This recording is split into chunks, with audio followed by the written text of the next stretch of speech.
think FBI is playing well recently. Feels like he's trying to do a lot of pressure for his team. I'll be aware of it and try to have as much pressure as he has. I think it's going to be a nice battle against him. Well, we had a fun battle, but it was short-lived in game one. They gave us 23 minutes on the Rift. I mean, we said it was going to be maybe a barn burner. You said maybe it'd be a slaughter. So far, the slaughterhouse is on fire. Yeah. Yeah, and it was definitely a fun matchup for like half of the ball. Yeah. Right? Every match at League of Legends is a very fun game, but sometimes only fun for half the players. That's what I've learned. That's true, and yeah, I mean, it tilted over really, really fast. I got a shout out, by the way. Whippo and Centurion both waved to me. I really appreciate that. It is one of the nice things You're about. just gonna bribe the players to wave to you more often? Is that what this Well, is? I mean, I like being in pregame chat and chatting. I will always remember Smithy would always like troll in chat and like shift enter then type as someone else. Yeah. And I liked that. It was fun. It was like a fun thing you would see. That's not Bjergsen. That is in fact Or is not. Who knows? If you're wondering why we're not in Champ Select yet, this is your answer. Yeah. They're doing a typical- little bit of a swap, you know? Yeah. Bjergsen is lane swapping to coach, you know? I mean, going Gilito's back swapping again. in. It's I mean, it worked out for Bjergsen, so why wouldn't it work out for Gilito? True. Coaches are pretty good at mid lane, apparently, true. with Yeah. that sample size of Bjergsen. Yeah, typical egotistical TL coaches, am I right? Just, you can't get rid of them. They show up more than they should. They're just always here. It's really, really I'll have strange. no part of this. Yeah, of course. No, don't worry about it. Contact lens issue. Yeah, it's actually just kind of accurate. But yeah, I'm always just a fan of right, being here in the studio with the teams, obviously with the fans here as well, because you get that interaction. You get to like wave at each other. I remember that, I need to see that sign again. I hope both teams have a good time, because that's a 10 out of 10 That's sign, very and I wholesome. appreciate that. Because you know we had it on camera. I've actually just like tried to doing it like in the pregame chat. Like I hope both teams have fun. I'm like thanks man, hope you did too. And it's just kind of fun. Yeah, for sure. I mean, a lot of the players are also friends, so the banter and stuff in pregame lobbies is actually a lot of fun to see. But very interested to see what 100 Thieves is actually going to bring out here in game number 2.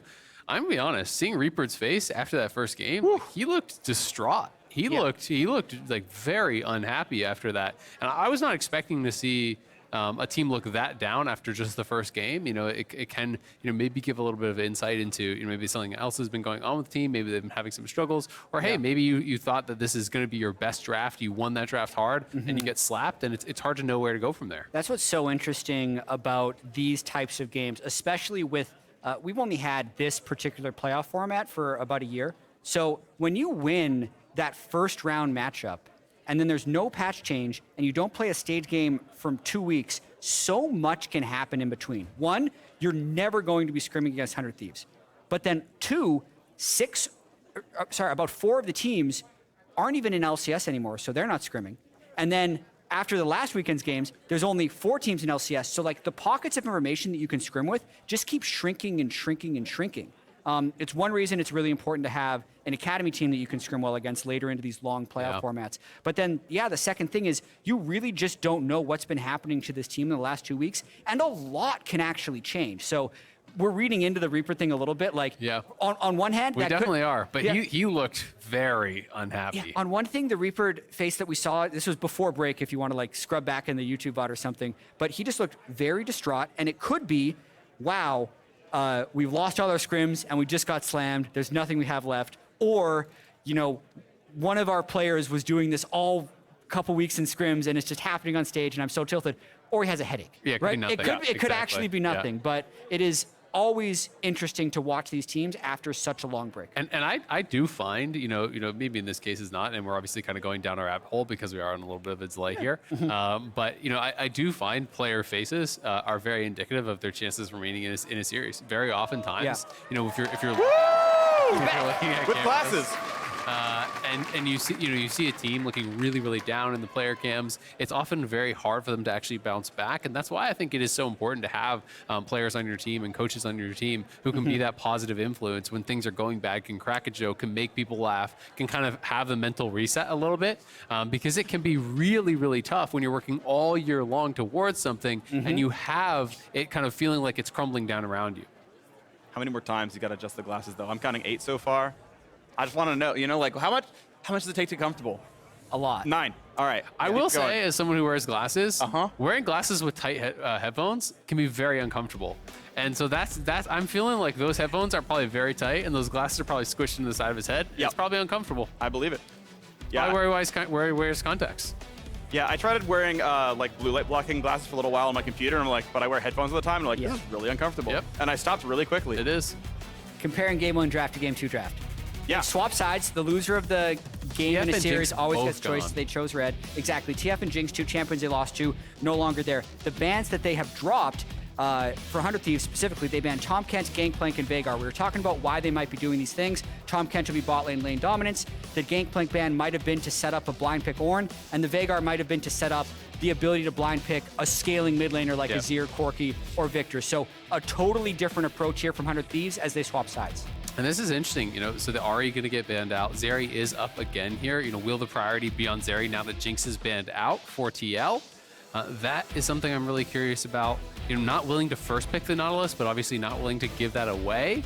So they aren't wanting to first pick support. And I do think Zeri feels like the most obvious go-to here as a result, but it's going to be LeBlanc. So blind LeBlanc for Bjergsen, kind of throwing down the gauntlet a little bit to Abidaga, because when you blind solo on first pick like this, you get double counter pick on red side, right? You can counter pick in your first round for Abidaga, and then you can counter pick last pick here for Someday as well. So Bjergsen looking to get aggressive. I absolutely agree. I also think this could be a little bit of a meta read thing from TL where they just think LeBlanc is OP. Yeah. Because in their series against Evil Geniuses, they banned LeBlanc all 5 games. So if it's up, they're not going to let the other team have it, and they take it first. There you go. And again, I mean, it's his clear second priority. Lee Sin has been first ban every single time for TL. He's like, okay, first chance I get, I'm grabbing Viego. I wonder if TL are going to go, really kind of early game skewed and go towards the Volibear, which has been getting banned out against them constantly, because Volley plus LeBlanc, there's not a lot of 2v2s that can actually go up against that. And that's something they're going to have to be, careful about. Closer here is going to be back on the Viego. Lee Sin banned away again. And it will be the Aphelios priority here for FBI, so still going that scaling route. Hans has been also really happy to go the more supportive route, and actually one of the guys who's playing Ashe a lot, Yes. which can be very effective. So if you want to play, higher damage and higher priority towards mid and play around the LeBlanc, you can go that supportive route and just forgo the Zeri, let that fall through, and go something that doesn't need as much help, like a Jhin or an Ashe. Yeah, I mean, you can see 100 That's Thieves. Zeri anyway. Yeah, they're going to go for it. Zeri 0-6 in the LCS playoffs so far. So will the curse be broken, or 100% pick ban. is TL going to? Yeah, exactly. It's clearly highly prized. People consider it good. And like with a sample of 6 games, like it's not that hard to coin flip into 6 losses if she is, just slightly better than the average champion. Yeah. Either way, Albus hasn't looked good so far, but we'll see what comes out of this one. TL definitely have the better early game champion. I would say in LeBlanc in general. Zeri definitely. Aphelios does outscale that. J4. So This is full TL ganking early. are trying to take you down quick. I find this really interesting, actually, because I was thinking of like what Santorin would play into Viego in particular. Trundle, Volibear, Jarvan. So he had 3. Yep. They could have gone to 4-5 and maybe power pick something like a Leona here. But I think what they saw is Vex. specifically wanting Jarvan against Aphelios for the team fight phase is what they went for. Because I think any of those 3 junglers, well, specifically more Volibear and Jarvan, would have been a very good pairing with LeBlanc, but Jarvan is more for team fight. Yep, absolutely. Volley, I think, is such a strong early game skirmisher, but it does fall off a lot more in the later stages. Jarvan's still bringing that utility. Vex here, though, obviously the Gloom passive being really powerful against champions with dashes. J4, LeBlanc, Zeri, all have dashes, pretty valuable there. Also, some safety can be grabbed by... Is that Kobe? That's Kobe behind that, for sure. Kobe's been pushing the Alawi. It's not going to happen, man. I've told Kobe, I'm telling you, I'm sorry. If anyone does Not it, going to get whip cat, up. no one's going to pick a lot. Yeah. He's banned. That's Unlucky. terrible. Yeah, no cat. Yeah, Rengar maybe. Of all the champions, Whippo, by the way, was on 18 champions coming into last game, not 19. And I was off by 1 as a pure guess. I counted, I was like off by 1. Yeah, Price is right. I was over, right? So just completely dead. But yeah, Rengar is a good split pusher right now. And yeah, if he's gonna play Alawi, I don't think he's blinding Rengar. You can no, put that no, out that there. seems really unlikely. But you never know. 100 Thieves could pick Ornn on 4 here if they're They really could. concerned about it. Don't think he's picking Rengar into the horn either, though. Who knows? So we'll see. I have no idea what that matchup looks like. But Team Liquid are like, hey, if you want to go keep playing Ornn, go ahead. Didn't work last time, buddy. Yeah. They clearly could ban top lane. They're like, nah, your fighters are better. They could blind Ornn again if they want to get 2v2 advantage. But I think blinding your support makes sense. Leona's a high prio engaged champion here. They banned away some of these champions that they were a little bit worried about. Yuumi, Renata, they have a dive that they're setting up. So I think banning out Renata was really smart. Such powerful counter engage from Renata. Now it's going to have to be Bwipo who is blinding. Will he go something a little bit more passive, or will he be the one that's kind of tasked with engaging? It depends on the support pick in some ways. Yeah, I'm curious if they're actually going to lock this. I mean, if they do, it feels like that you have a little bit more pressure on them, but no, it's not going to be. So, wow, they're just going to blind Aatrox. I feel like this is basically saying, you're just going to play Ornn every game, and I just want this matchup. Prove me wrong. So this is interesting, just blinding it, because it's been 4 straight Ornn games. If he just picks Ornn into it, then TL kind of have the read. But Gnar would be a tougher matchup, certainly, for the Aatrox. But it is one where you can find all-in pressure. Nice. Okay. Remember, Tryndamere did receive a little bit of a nerf coming into this patch, so it's not the same power as it was during the regular split. It is definitely a wildly different looking draft than we saw in game 1. Aside from the Aatrox and the Jarvan. On 100 Thieves, this is 4 divers, right? You have Aphelios, but 4 people that want to dive in here. It's going to be really, really interesting. Ssumday has had some really strong Tryndamere games. He's also had some ones where he's created individual leads, but hasn't been able to close it out. It is a strong scaling pick here. I do think you can outscale the Aatrox in the 1v1, but if Aatrox gets ahead of you, it can be very punishing because he has so much sustain. You can never threaten the all-in, and then you lose access to the wave, and when you lose access to the wave as Tryndamere, you become useless. I do wonder a little bit about the way fights can set up. I can see TL, it's all flanking, it's all kind of engaged, but for 100 Thieves, having that Aphelios with a bunch of divers does seem like it's going to be a hard game for FBI to pilot. All right, 100 Thieves got to bounce back. Ssumday is 12 KDA and 3-1 on his Tryndamere. Will they come back? Let's find out.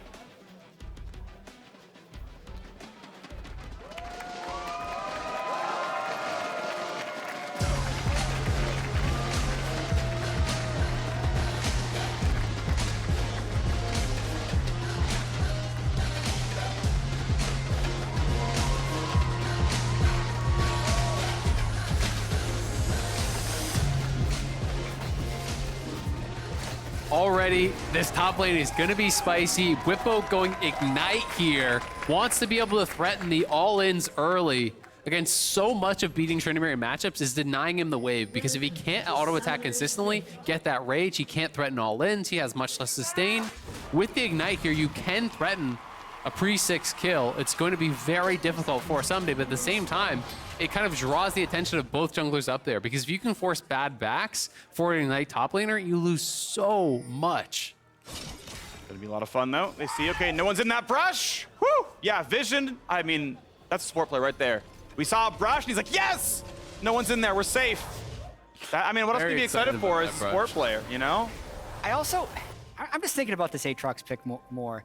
It's like, how do you actually prep for Bwipo? Because the answer is you can't. And it's not like picking Aatrox is this wild thing. It was a meta pick for years, especially going back to 2018 Worlds. But he's played 18 different champions. There's all these other picks of their meta, and then he just rolls up and blind picks Aatrox twice.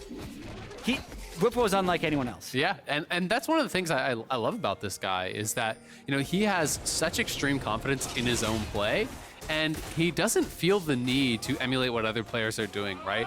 One of my memories of Bwipo is always thinking back to the All-Stars events where he's playing 1v1, and he was playing such different picks than other people and winning this 1v1 tournament with these really different picks and different builds on the picks. Because of the way he just thinks through his kind of logic about the game is very different from a lot of other top pros. Yeah, it's really cool. The only thing wider than Bwipo's champ pool is Bwipo himself. It's really incredible. Had to get that. I was waiting. You're sitting there. This little smile on your face. You're like, oh, I got something cooking. I was like, what is it for you? Yeah, I've got a little easy bake oven there. It's not gourmet, but it's definitely not gourmet. No, nothing I've done has ever been gourmet. They went in the microwave for 5 minutes. Food porn, jokes. Oh, here we go. Yeah, 3 AM Jokes its own subreddit, by the way. You know, I'm practically a moderator there. Anyway, yeah, good start right now. 100 Thieves got level 2 first. Wow! They did not get first blood, though. So, you know, clearly different results going to this one. But yes, Aphelios and Leona. 95 gold lead. Wow, huge. And some of that's just in the 3 minutes. Is it comebackable, Jet? Yes. Okay. Are you sure? I'm willing to say that there's a high Oh, possibility. it's 25 now. Yeah, I think it's It's a they big, made it. big Wow. swing. They're back. I can't believe they just got the entire gold lead reverted just off of that CS. That's really good mechanics. Wave clear, going back and forth the mid side. Bjergsen wanted to get in range for the W, cannot find it. Not gonna have much more going on there. Does have the chain, didn't go for the attempt on it. And now we get to see the oversized sword top lane battle. Ultimately, they're just going for the minions instead. Yeah, both junglers I think are going to want to be paying attention towards topside. Santorin did skip one camp, same path here as Closer, getting a bit of a deep ward. And both guys are going to be at Scuttle on spawn. The question is there any sort of early game play? Like, is the wave stacking top? I can't really see with the minimap. And if that wave's stacking, is he going to path up? He's just going to go for a quick recall here. Someday paying respect, not trading too heavily, allowing him to push in that wave. But without Santorin up there's no threat of actually getting any sort of dive off. So it's going to be a play towards mid or nothing. Oh, gotta watch out here. Got the engage, is gonna be enough for the stun. Yes, they'll land that as well. No good way out. First blood comes through. It's FBI's turn to earn 400 gold. Oh, that's exactly the start 100 Thieves wants. And now Closer's trying to cut off the retreat path of Hans Sama, but it would be very difficult to dive, especially once they see Santorin. Yeah, that's so big. Getting it on FBI, it's the exact reverse situation there now. FBI, with the early lead here on the scaling pick. Trading here in mid lane. As you can see, when you snap back, the Gloom Auto is going to come out. Hans, Decent damage. nice dash. Yeah. Not an easy way to get the rest of the damage coming through. They know Ignite is down, so okay, just dash when the stun comes through and it'll be mostly fine. Stays alive, 700 gold lead right now. 100 Thieves looking pretty good. Santorin seeing when you push the wave in, because Bjergsen's freezing. Yeah, but that ward over by Raptors should have spotted him actually walking through. So they had eyes on him. It's a good deep ward that does spot him. Even though Abbedagge doesn't see him in the brush, you know that he's going to be there. And Bjergsen is trying to pull this wave into an awkward spot. It's the same thing he did last game on the TF. He likes to aggro the wave, walk to the side, try to set up this little mini freeze, try to bait his opponent into staying around longer to try to fully crash. In this case, Abbedagge is able to get that crash in, even though he's on no mana, will be able to get the reset. Yeah, I think it's something that Bjergsen has actually been very good at for his entire career. Doesn't end up doing anything in this instance, but it's definitely the type of thing you need to do if you're trying to set up ganks with LeBlanc. Absolutely. And I mean, it's one of those things where if you didn't have that ward on Raptors that saw Santorin, maybe you don't push it in. Maybe you're too scared to actually walk up and do that, and that can get you an incremental advantage. These little advantages can help to chip away. As this lane ward is going to be critical. This lane ward here is going to spot Closer as he walks through. Bwipo has the read that it would be a lane gank, and that's just smart play from him. Good engage, yeah, stuns interrupt Rakan W, so knocks him out of it pretty quickly there. Able to dash back the second time to with Ian, he's gonna be all right. Ultimately, a little bit of stop. Now they're gonna trade back and forth yet again. Misses the sweet spot from Bwipo. It's gonna be 1 CS difference, but more for Bwipo to farm. I think what Bwipo has done in this lane is actually doing more for TL's overall map state than it initially looks like. Closer spends so much time up here just to allow Someday the safety of crashing the wave. Remember, if Closer isn't up here, then the threat of the Bwipo Santorin gank before Someday was 6 would have been much higher. And since they got the first blood down on the bot side, that's 100 Thieves, like the first dragon could have been taken if they didn't have to come up here. And Someday still hasn't even gotten a first base off now. He's in trouble here.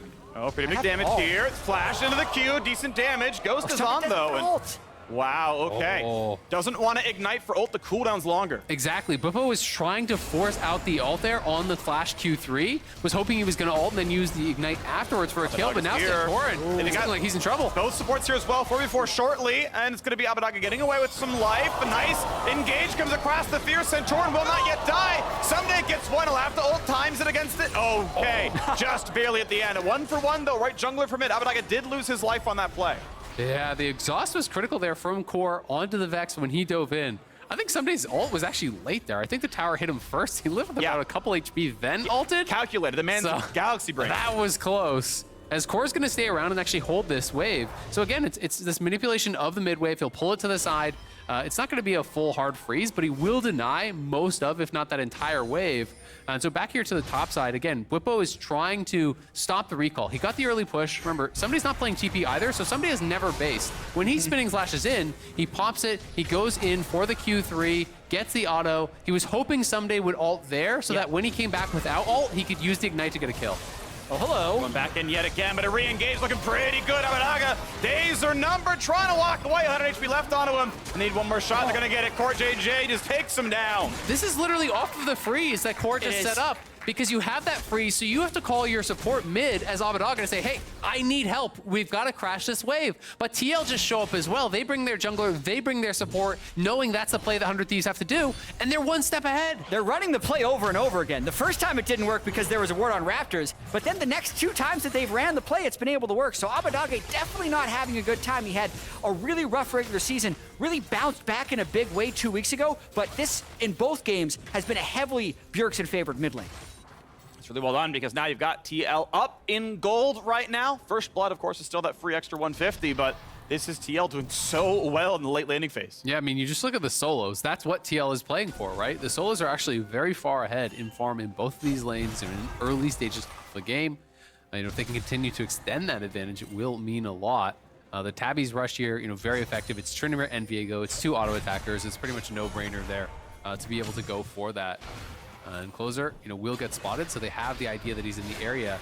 TL are moving up. We'll see if they want to try to contest. Very late time, though. Yeah, Zeri's moving though. They're not actually trying to trade plates. They're going back. Yeah, Santorin knows the controller in that brush above him because his sweeper spots the sort of wireframe of it. Abadaga in a good enough spot where Santorin's not going to have an easy way in. Says, is there going to be a sloppy play? Looks like there's not going to be one. Easy Smite takes it. And he tries, right? Like, is there something that's going to happen for us? They're actually going to go for the knockup here because Aatrox's on the way down. And it's going to force the ult. Closer may have not needed it, but ultimately he says, we'll burn the cooldown, make sure I'm safe, and going to claim that. Little plays like that do make it much harder to pull off Rift Herald, but they're here again! The chain, the double knock, got the done! Just everything lands! World domination! Bwipo gets wider and wider. That looked very cool.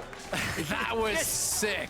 The visuals of everything, but that's the time the TL saved not contesting the Rift Herald. They basically looked like they were going back down bottom lane, but Core ends up sticking around. I think 100 Thieves loses track of it, and they're able to pull off a massive combo. Yeah, absolutely. I mean, this initial play forces out the ulti. Santorin had a lot of patience here, didn't over-contest. But again, it's the frozen wave. Bjergsen has done this constantly with the help of his team. Who he comes to help push this out. They spot Core, but in he goes. R flash W, the dunk over top, the multi-man knockup over top, everything layered. But I'm so glad you pointed out the wave here. That wave has been there for like 5 minutes. Yeah, I mean, and it's been the thing that generates every single positive play for TL this game. It's beautiful. Like, that is the power of wave manipulation. When you're down in a matchup, when you're losing the 1v1 and the wave is frozen on you, you need help. It's just the way it is at the pro level. And every single time, TL are saying, you're going to come, we're going to come too, and we're going to use the additional power that we already have. I mean, this is a 30 CS advantage at 10 minutes in mid lane. Like, this sort of a mid lane gap just doesn't really happen in pro play anymore. Yeah, and it's also more because whenever 100 Thieves is trying to send resources to help out Abadaga, TL is just sending the same number, and then the advantage of the wave and the LeBlanc is enough to turn the tide. It's going to freeze again. It's the same situation. He needs to reset it, but he's max ranging these Qs with Closer behind him because he knows he cannot walk up himself. And Bjergsen, again, can just kind of slowly trim the wave and then pull the range minions to the side if he wants to keep this freeze. So he's going to tank it. You pull it to the side. It's the same play. Rinse and repeat. Rinse and repeat. They have to bring Tryndamere to break this freeze. Oh my god. This is actually a disaster. Mid lane is going so bad for them. Gonna lose plates top. Like, there's already one plate down on the top lane. They're gonna lose the second one here if he gets to keep autoing it here on the Aatrox's side. Finally, the wave is in, but keep in mind as well, like, Krugs were up for the last 40 seconds. Closer lost at Krug camp. That's like 130 gold and like half a level in XP. Bjergsen has earned that for his jungler. And the other thing we're going to have to track as LeBlanc gets more and more gold in this game is how difficult can LeBlanc make Aphelios' game. Yeah. LeBlanc is one of the best champions against Aphelios who needs to stand and hit with the high mobility and the high burst that she's able to provide. So even though FBI did get that first blood that completely turned game one when there was a 2v2 kill, I don't know if it's going to have the same impact here in game two. He's going to be in range of the teammate. There's the E. Yep, going to be fine. Again, stuns, interrupt, Rakan W. You can kick him out of that. It's why a lot of these stun champions actually work really well into him because you can interrupt that spell and you either blow the distance away or you prevent the knockup. That's all really positive. But yeah, ultimately, has a teammate. Going to get out. CoreJJ not going to be taken down here. Someday gets away from the pullbacks, but still the sweet spot comes in for Bwipo. It is a pretty large CS lead, looking around 20. There's a few to kill, so maybe call it 15. Yep. And now Bjergsen finally going to push a wave in. We'll see if he's going to get a recall or a roam off because of it. Yeah, I mean, he was creating an early advantage by himself. You know, they had that pressure. He got both of the kills off that mid lane play, which is so good for him because not only does he get the gold advantage from that, but then Someday had to drop a wave to bail out his mid laner on the push, which just puts him even further behind. So now it's at the point where he's having to get zoned off because Aatrox is really tough to actually farm these range minions against. Yep. Aatrox from ahead will harass you on every range minion, just set up the Qs, poke you time and time and time again. Looking at Hansa, maybe now a fight down here. Who's going to be stunned up? Will he be the casualty? They're going to find an ulti and good damage out of Inferno, but it's not going to be enough. They don't have the follow through. So who he is going to drop. And TL just keeps winning. First blood or not, it doesn't matter. Everyone else is better. Nice start on the tower dive here. Bwipo drops aggro, pulls it back in, and just gets taken down. The Q was backwards. And it was also the Ignite tick when Bwipo went back into turret range that re-aggroed the turret. So had a huge advantage, but fumbles it at the last moment there. In terms of the bot lane fight, FBI just wasn't in range to join there. So TL was able to get a nice hit, and the Rift Herald goes completely to waste. So even with the bit of a misplay by Bwipo in the top lane, TL, I think, back in control of this game. Yeah, I do think that's huge for top lane, though. He's going to get 2 plates plus the kill. Like, that should have been a solo kill. He actually could stay for 3 if he wants. Bjergsen's roaming up to try to prevent that, but Bwipo had that solo kill, but he got too close to the tower. If he doesn't take that additional tower shot, the ultimate's about to expire, and you get 1 auto in after that. You kill this guy, and his game is over. It's so punishing to die without TP. Actually, much more than just a kill. Bwipo was about 700 gold ahead of Someday before that play. Now he's 450 gold behind. So an over 1K head-to-head gold swing in this play. Shutdown plus 3 plates. And Bwipo, I think, did set this up very well. You harass on the range minions. Every time they try to step up, you go for this. You know, Bwipo's initial setup of it was very nice here, chunking him down when the last one hits both parts of that. Ignite goes in, hits the W, and now you just have to stand out of tower range. But he's standing too close to the tower. He took, I would say 2 to 3 of those tower shots were not needed. He knows he absolutely bungled that, and that's his lead gone. And I gotta say, I think I don't think you're allowed to ignite early against Tryndamere. Like, you don't really want to ult like ignite pre-ult because he wants to use the Q heal when the ult ends to get his health back up. Grievous Wounds ends by that point if you're igniting pre-ult. So like, not only do you lose all your Ignite damage because he ults during it, you don't even get the Grievous Wounds during it because he won't press Q until it's done. And that just felt so early on so many levels to me. Yeah, I think his thought process is basically, I'm going to Ignite so he can't delay his ult with his Q because he has the kill guaranteed after. I definitely see what you're saying. I think he would have had the kill either way, you know, had he just not been in tower range, but that's a really costly one because when it's all combat sums versus all combat sums, any mistake in top lane can snowball it in the other direction. And now with full tower is gone. Yeah, last thing I'll say in that though, Vex was on the way up towards the top lane, so maybe he was feeling rushed because Vex was on the way, but a lot of map trading happening here. TL takes the Dragon, 100 Thieves moves up for second Herald, and first turrets get traded. So Tryndamere completely in the clear now, 1,000 gold up against Aatrox, which was not the case 3 minutes ago. Oh, 12 KDA coming into this match, 3-1 on the Tryndamere, and now looking at another good look. He's caught up in CS. It was the 20th episode, I think, or so before. Obviously, bot lane, yes, the turret fell. The gold went to Hansa. That's going to feel good. It was first turret gold as well, so a bonus 150. But we've got a pretty close game here, under 1K. Comebackable, certainly. Yep, and now, I mean, for TL, you don't win side anymore, right? You look at the itemization, it's Gale Force, plus he already has the Executioners. He is going to outscale you in that 1v1 on the Tryndamere. So now it's much more about playing for objectives. You know, thankfully for TL, they did get the first 2 dragons, you know, due to that mid lane pressure that they had. They're controlling that bottom side. And so Aatrox is going to be, you know, more about just answering waves and then moving to the fight, dropping waves and dropping tower pressure to try to move for the 5v5 because you don't dominate in that side. Well, Bjergsen going to be on the side, though, for now, and obviously not an easy answer to him unless we see how the Tryndamere can stack up. Obviously, Bjergsen could probably get away any given time. Chain and Dash going to do a lot for him, and no one's answering this wave. He's getting a lot of time just sitting there, autoing, and you know, no one's going to stop him at all. Everyone's on, a lot of people are on Fog, but he might just kill this entire tower. Yeah, they're just trading for bot. Yeah, it's a bit of a two-way trade here where both teams have kind of lost control of the side of the jungle where their split pusher is on. The question will be here is whether or not 100 Thieves sticks around for that second turret. I don't think they can because TL can match, but there's definitely some room for an explosive game here. Bjergsen can TP, but I'm going to start walking down, it looks like. See if they want to fight for this one. I mean, the charge should happen if they keep Bwipo busy. He can't auto the Herald, so we need that's going to happen. Ignite comes down. yeah, puts the heal down, will not need to do anything else. I wanna So continue. survives Okay. that one. And he's healthy enough, burns the Ghost, still has ulti, not an easy re-engage. They get the charge at the very least. If Tune can stay down there, he'll get something done. But since the wave's getting caught up, no one's still holding top. So it is 100 Thieves losing gold from the Bjergsen split push.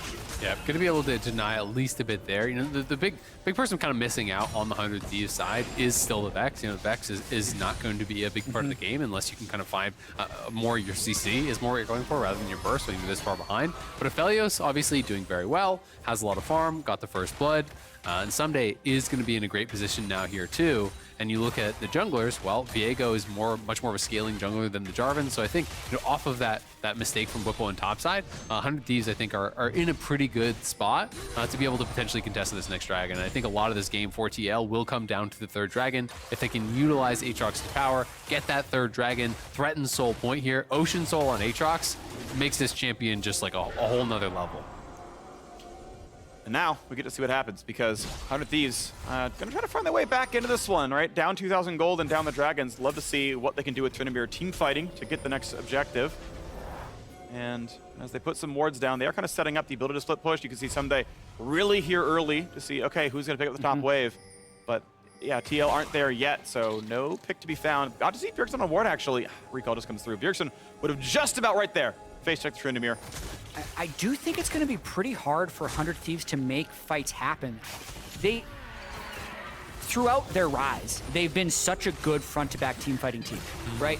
Huhi and FBI set up fights in a great way, and even in their win against Cloud9, they had triple Orns for Ssumday, so their front-to-back setup was really strong. I'm just trying to think, like, when they're posturing for this dragon, how they realistically get in and lock down Zeri, for instance, Hans Sama, who's a flash cleanse Zeri. I think it's going to be really difficult. I think realistically, you have to have, you know, Tryndamere and Vex coming from the sides. You get a Vex ult into the back line, and Leona goes forward, and you kind of have to have a multi-man pincer. Because I agree, playing front to back, you can't just go through everyone to the Zeri. You're going to get locked up. And CoreJJ is playing Exhaust, right? He is playing this to actually shut down the Tryndamere in this case. It could have been the Vex if Vex was having a better game, but I think in this case, if Tryndamere goes in the back line, you're getting exhausted and CC'd up instantly by Core, and it's going to make it very difficult to take down the Zeri. Bit of a fear, but Santorin easily able to jump back into the Krug pit and stay alive. CoreJJ almost in danger, but of course can just W into the Baron pit and be fine now as well as Abbedagge goes for some of the CS. It's going to drop 2 of the melees, so a bit of gold lost by slightly over-clearing. We're on a Void Staff second very early on for Bjergsen as the only real AP threat in his team. No one's really building much MR, but if it's ever built, he'll pen it. 100 Thieves does have first access to River, though, because they were able to clear the mid wave. However, Bwipo was the one who was able to push in the bot lane, so now TL is actually going to gain their access through the bot lane. And 100 Thieves is kind of trapped in here. Yeah, they're getting surrounded a little bit. This does get somewhat awkward, but TL don't have eyes on where everyone is, board. so it's hard for them to actually start anything. Core's gonna put the ulti on, gonna find the knockup, and there's the dunk already. FBI is gone, and they'll find the next one too, but first they're gonna leave him. They're gonna go for the rest of the team right now. Abbedagge about to be rooted up. His flash is already gone from earlier, and they find kill number 2 and 3. Ssumday on the way out, but what an engage by CoreJJ. We said third dragon setup was going to be big for Team Liquid, and that was a pretty definitive answer that they're okay. And you got to see how hard this game is going to be for FBI's Aphelios to survive. They had the midway push initially to gain access to Dragon, but then, like, who's the front line? Who's stopping the engage? Core gets a flank, Bjergsen comes from the other side, and they take full control of this game. And Abbedagge's reset was really late. The 4-man squad for 100 Thieves were there very, very early, but they didn't have eyes on where everyone was from TL. And Abbedagge's walking down mid lane. As soon as TL see him, you'll see it on the mini-map. CoreJJ actually spots the Vex up on the top side, and as soon as he sees the Vex, he just engages away from him towards his squad. And Vex is not really a part of this fight whatsoever. Aphelios dies instantaneously there. And coordination has been there for TL this series, but twice in this game. That's like the same combo we've seen. It's the Rakan flies in as the Aatrox arrives, and multiple people die in that burst. Yeah, Jat, you talked to me about Dragon setups on JLXP. Shout out JLXP, by the way. But the setup around Dragon, you know, as you would coach TL, and they're clearly still doing well, so good job, you know, teaching them. Not quite, but yeah, anyway. The whole point about Dragon setups, though, is like, you need a point where you're like, now we fight. Right? Yes. This is the brush where we kill you. They had mid control. They took the river, and they're like, oh, no, we just let them all in the whole time. So specifically what happened to 100 Thieves there when we're talking about Dragon setups is if you are to go into the Dragon pit, you need a clear spot with which you can fight. If you're just gonna be there to start the Dragon, you are almost always going to lose because the other team is going to have free shots to engage on you. I think 100 Thieves actually recognized they're in the wrong spot, which is why they were backing away. They didn't even start that Dragon, but at the time it was too late. Picked off. It's been tough. I mean, Abbedagge has just been kind of trapped under a tower trying to answer waves. He's been down 2 levels for a long time now.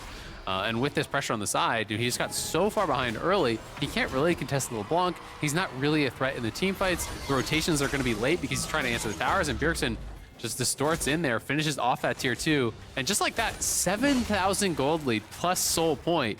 TL have taken what was starting to feel like a very close game that 100 Thieves kind of battled back into and made it not close at all, and they're just starting Baron now.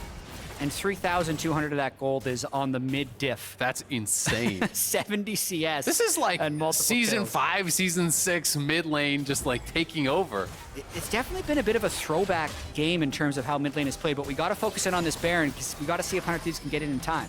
Alrighty, well, when will you get vision? Whippo gonna find and engage with his jungler. They're gonna go for Bjergsen, and Bjergsen's down, the shutdown. FBI is alive, red-white, he just barely gets away. Looking for the next engage though, as Santorin walks out, and now Aatrox maybe left out to drive. Whippo, will he fall? 2 picked up, 100 Thieves, and it's gonna be Hans Sama running away, but the chase is in for the Vex. Abbedagge, he's getting kited. Oh, Hans Sama, you gotta believe it. Takes him down, the only man standing, but you have to believe Baron will still be claimed. Yeah, this should be Baron for 100 Thieves. That is massive. The 100 Thieves team fight coming up clutch. 4 for 1 for 100 Thieves. We can see it again in the Roccat flip the switch replay here. Bjergsen going over the wall.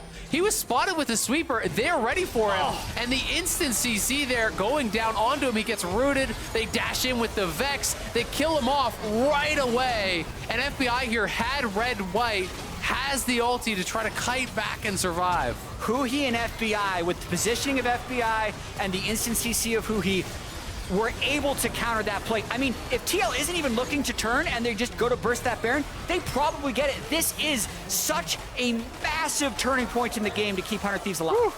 Oh, that was close. That's why you like bruiser builds. You survive the assassination damage. Unfortunately, Vex them, but his Zhonya's not a lot of IP on that one. Couldn't get the one completed. But I mean, Vex now got a big injection of gold. Like that got him to the Zhonyas. I don't even think he had that last fight. You know, he got a 700 gold shutdown onto Bjergsen, and just like that, he's relevant. Finds the engage. There's a knocker, but he's gonna be pretty tanky in that one. There's a shutdown. CoreJJ has gone. FBI gets one. Bjergsen's here, but FBI is safe. Stopwatch is burned. Good knockups there from the top laner. Hans Sama takes down the Vex. In for a bit more. Closing down his GA. A double kill for Hans. The third one now coming for the jungler, and they're gonna get number 4 as well. You may have killed one, but everyone else is here for revenge. The coordination really does come in strong from TL once again. Bjergsen, Everfrost with the LeBlanc to set up the rest of the combo onto FBI. They can get Soul, likely, but they're gonna have to set up this mid lane first. I mean, 100 Thieves, they were the ones forcing that, though, it felt like. And now Someday, he's in trouble here trying to make something happen, but they can chase him down. He's got Flash and Ghost. Gale Force, Q heal, gets out. Stopwatch out of Whippo. So Flash for Stopwatch, turret still falls, playing to the edge of Someday. I mean, Someday is not with the team. He did not have TP. They did not have eyes on the Aatrox. And 100 Thieves were very confident with the Baron buff, with that gold that they had just gotten. But they take that fight, they lose it. And let's watch this again, because I think they are the ones who are really engaging it here. Yeah, it's Abbedagge going in onto core. They're looking for the play, but Whippo is already here coming from the Wolf Pit, and the TP arrives from Bjergsen. It was a 4v3, but it has to be fast because Tryndamere can arrive, and there are 2 TPs on the side of TL. So once Santorin makes that re-engage, it buys so much time, especially with the GA, for everyone on TL to arrive. And then look at this Bjergsen play.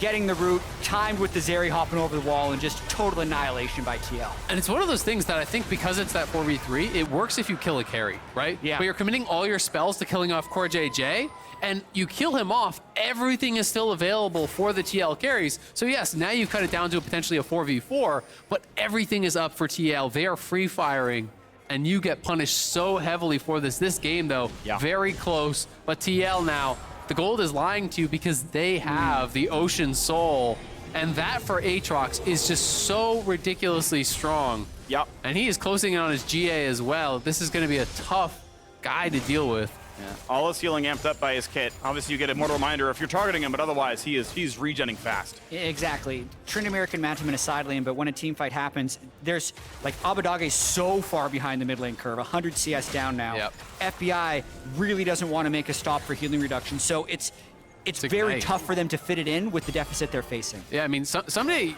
you know, he is so much of your goal. Like, he has to be going for the Zeri or LeBlanc or someone. You can't just sit there and auto-attack Bwipo, I don't feel, in most team fights. So, you know, likely it's just up to Hui to put the Ignite down on him for that healing debuff. But someone's going to have to start picking up some more healing debuffs, because against Ocean Soul, I just think whether you want to do it or not, you don't have an option. You got to make a stop. Yeah. I think Aphelios is sitting on 530 gold. And Abbedagge had 1,300. He just built the needlessly large rod. I think that should have been a Morello's, but he really wants the burst from the death cap, and they're not going to buy it. Yeah, I don't know. I can support it in the fact that, like, a 100 Thieves teamfight win is where they burst the enemy champions in one shot, right? Ocean Soul's going to heal you for maybe 50 health in the first, 1 second or so. Yeah. And so, like, the only win is where you one-shot LeBlanc. Like, no one's got summoning heal for her, right? Like, I just think he just Aatrox one-shot her wins anyway. the whole fight if you ignore him. That's kind of the problem with this champion, is, like, at least in my opinion, right? And I that's see the that. interesting thing about League, is Yeah. that you can look at it so many different ways. But I do think with this guy in the mix, it's like, it's very difficult to deal with an Aatrox. Conqueror stacked, Yeah. level 16. You have that Ocean Soul in there. The amount of healing you can do is incredible. Sure. The only thing I'll add is if you are ending at the point where now you got to kill the Aatrox, well, Trin's probably still alive for that then, right? Like, if Trin got one shot, then he lost anyway. So I think having one Grievous is enough. And we'll see. But, yeah, we'll see how it plays, right? We'll see how it plays, and that's going to be the important part. They're kind of betting on how the fights are going to play out here. Ssumday and Vex, as Abbedagge come back to join the team. Obviously, a huge gold lead, 5,000. Plus, you can generally ballpark 4K for a soul. It's a big lead. Yeah, so we're a minute away from Baron. Yeah. The last time a Baron was about to happen, I was going to talk about how this was a throwback mid lane game. At the time, it was a TL curse. I don't think it's going to be a curse twice in a row. I'm also not superstitious at all. Anyway, we had actually years of League of Legends where so much of it was about pushing mid lane to go dive side lanes. But before that, especially when Bjergsen was winning MVPs, he mastered the hold mid lane to kill mid lane and get mid lane ahead. And this was very much a throwback game to that, and it's why we're seeing this 105 CS advantage over Abbedagge. People don't actually play like that often anymore, but TL has done it so well this game. And that's why I've been so amazed to kind of see that bit of a throwback. So much focus back to those early TSM days. How they used to play. Creating priority through mid, calling people over, utilizing your advantage to snowball the game. Yeah. And we'll see if Bjergsen can make good on that. He's already surpassed the Flame Horizon. Not something I was expecting coming into this. This was a blind LeBlanc, powerful champion, clearly TL willing to first pick it, but Abbedagge has had his answer, and 2 games in a row, Bjergsen has been more than his match, despite the fact that Abbedagge has had an incredible last number of weeks. TL. Or spotted. Oh, what's it going to be? Trinket's down for some vision. Bjergsen spotted here as well. Hui going in, but of course doesn't have a good way out. Flashes to safety, but they're going to find the rest of CC. Going to land his stun. Vex gets a bit down there as well, and Hui going to go ahead and drop. And there shouldn't be much more of a fight. We already got a couple people walking back in, so 5v4. Will it even be a battle? FBI forced to flash now away as well. Hansama wants in. Going to find the zap and the execution. 2 for nothing so far. GA down now for closer. At this point, it's too late. The fight. Ssumday walks in and says, well, at least I'll pad the stats. But he'll drop as well. Hansama just not stoppable. Another Quadra. Hansama huge in this match. 18-8. A 30-minute victory. 100 Thieves lasted a bit longer, but they've been walked over all the same. Man, we have seen this story before. Back-to-back games, ending with Hansama quadra kills. Deathless across 2 games. 16 kills across 2 games. Wow. This guy in team fights is looking unstoppable, and TL push 100 Thieves to match point. Teamwork and coordination on full display by Team Liquid here. The game plan was very much isolate mid, pull everything towards mid, but in the side, Hansama was just getting stronger and stronger. He team fights perfectly and ends up picking up that quadra kill to kill the Nexus. Really, really well done. So we've seen in the series, both teams have been given these huge side lane opportunities. Game 1, bam, first blood level 2, and they walked over it from the bottom lane, dragon control, they spilled forward, everything looked good. This game had an early first blood in bottom lane. We had 1,000 gold lead on Ssumday in the top lane, but 100 Thieves cannot use that. For whatever reason, they cannot use that leverage as well as TL has done in their strong points. When Bjerg's got ahead, he walked over the game. When Semna got ahead, when FBI got ahead,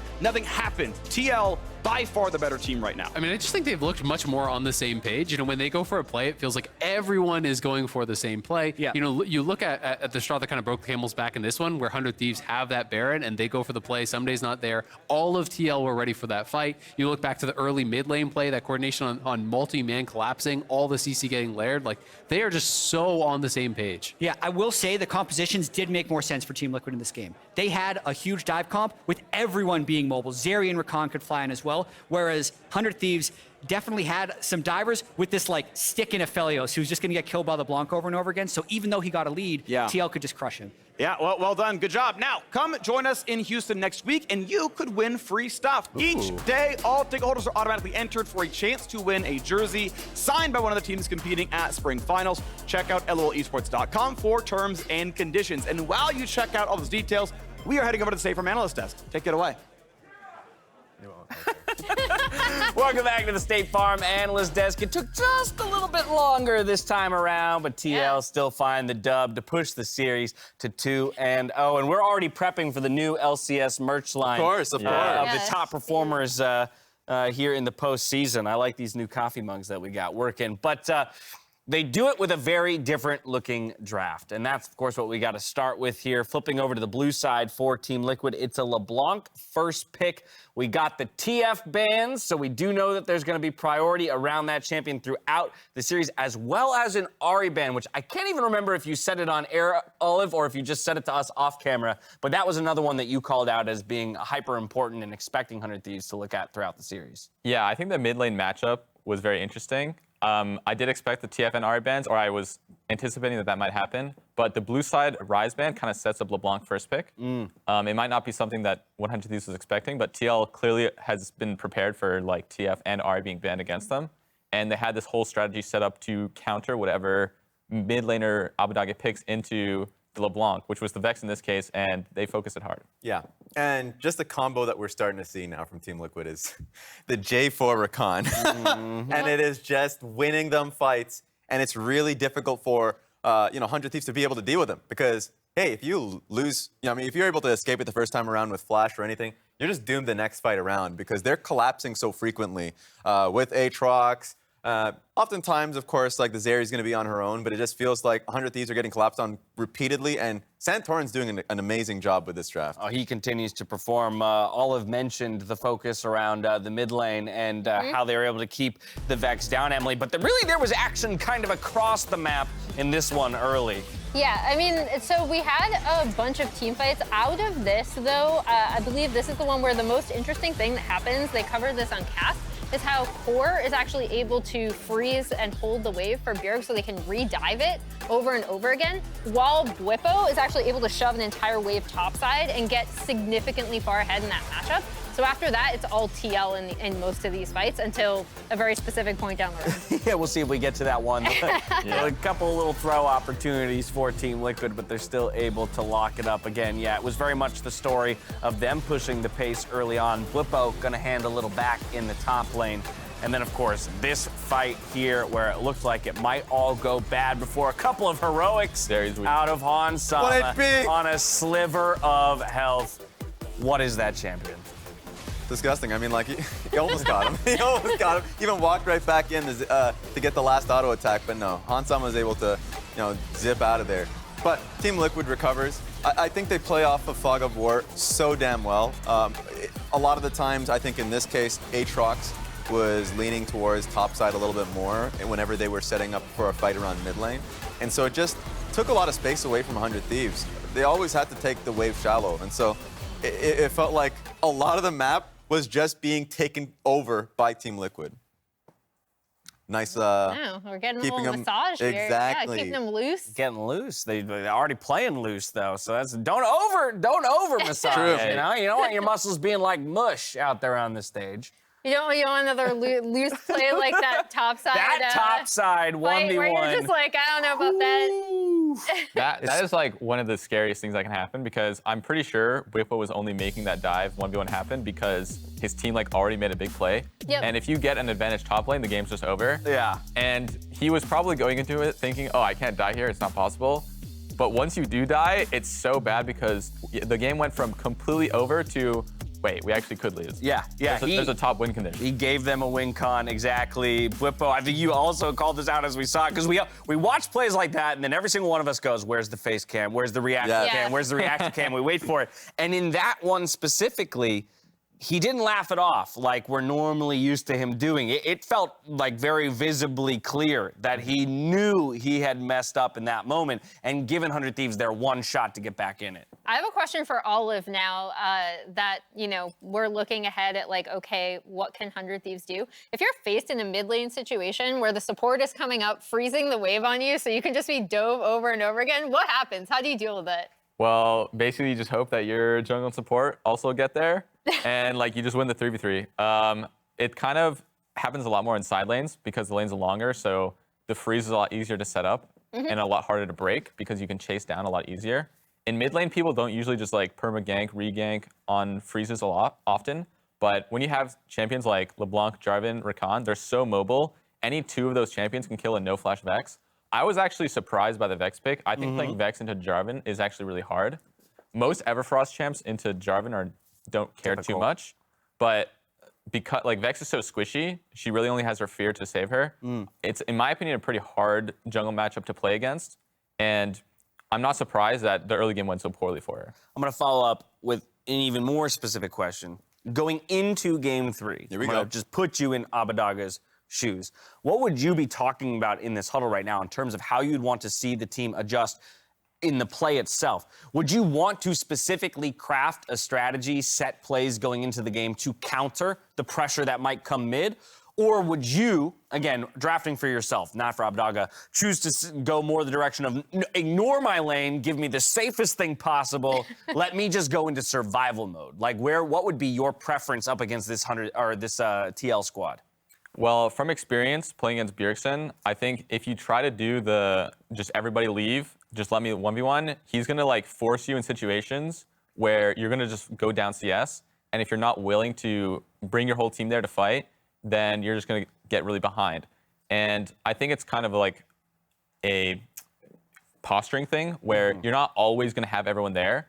And if you're going into the game saying like, yeah, just pick me like a late game scaling champion, I just want to farm and be useful later in the game, Bjergsen will like have the people there sometimes, but not every time. And that will make it very hard for Abadaga to feel like he can do anything because it will always feel like his whole team is there. Yeah. And since he's not allocated resources to defend that, it would be very difficult for him. So I would want, if I was playing, to have my team defend me, but. Okay, all right. So Good answer. I Above like that. wants to be defended in the Yes. mid lane, Raz. Yes. 100 Thieves has elected to go to blue side. So, Ooh. back to the side they were on in game number 1. With that piece of info in mind, I'm now putting you in charge of drafting for the squad. What do we get for Ablaliv, and how do we build a team around him that can properly defend him in the mid lane? I think 100 Thieves go back to something that was comfortable from them even last year, which is playing through mid-jungle. And I think, mid lane bans are becoming a little bit prevalent in this series. LeBlanc might be the takeaway first pick, or Ahri. If Lee Sin is available, they'll just default to that and try and counterpick. Yeah. But in the end of the day, they will want a stronger 2v2 mid. This game was actually dictated by early constant skirmishes through mid. Yep. So that if this is how it's going to go, they just want to be the stronger team. They're more comfortable in that position. Small final point? Yeah, you say that, but TF was left open last time from TL's perspective. So if TF is open again, they might have to first pick it, and that kind of forces a not strong jungle. I was going to say, I would almost expect to see Ahri, TL, or Ahri, TF, and the Lee Sin bands coming out of TL in this one, but we'll have to see. While Team Liquid are bringing us to match point, we're going to step away. And as we go, our very own LaTigris shared a meal with Lux in this edition of Grubhub Dine Together. We'll see you soon. All right, so it's a normal Saturday. You wake up. What time are you putting in your order? What are you getting? I like something healthy and light before I stream, just so I don't feel like too heavy. I vibe with that. Get the protein, Yeah. get that fuel in, Yeah. a bit of coffee to go with it. I think is always We're a good on the choice. same level with the coffee. You Yes. gotta get the coffee going. Food is here. I got you your own, by the way, so feel free to Wait. feast on the glory. I got you your own too. Oh, let's go! So you haven't had any that has turmeric in it then, huh? No, I'm really interested in how this tastes. This reminds me of a holiday drink. Yeah. I'm fueled up, I'm ready to go, ready to stream. Are you ready for LCS? Yeah, I'm feeling good. This playoffs, I needed some of that extra oomph, so you got me covered with your meal today. Yes, I got you.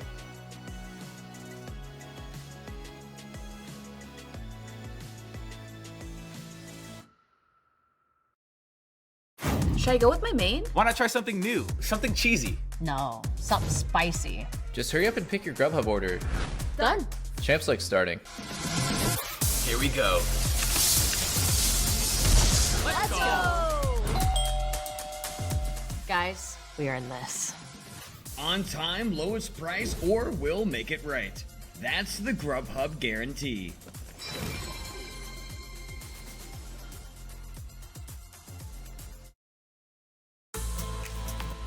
We're teleporting in to this assist of the week, presented by State Farm. In a tight game, Golden Guardians gained the advantage by taking down Isles. In that exact moment of engagement, Summit teleported mid, demanding attention and ultimately turning the tide of the team fight. Finally called on, but as soon as it goes through, Pride Stalker blasted by one, Berserker killing off Olay. Cloud9 are still in this, having taken 3 down.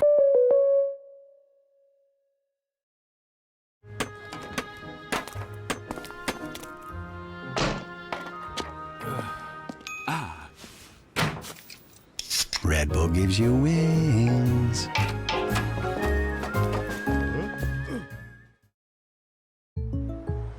What is going on? I can't afford streaming anymore, so. Sure you can. State Farm has rates that fit your budget.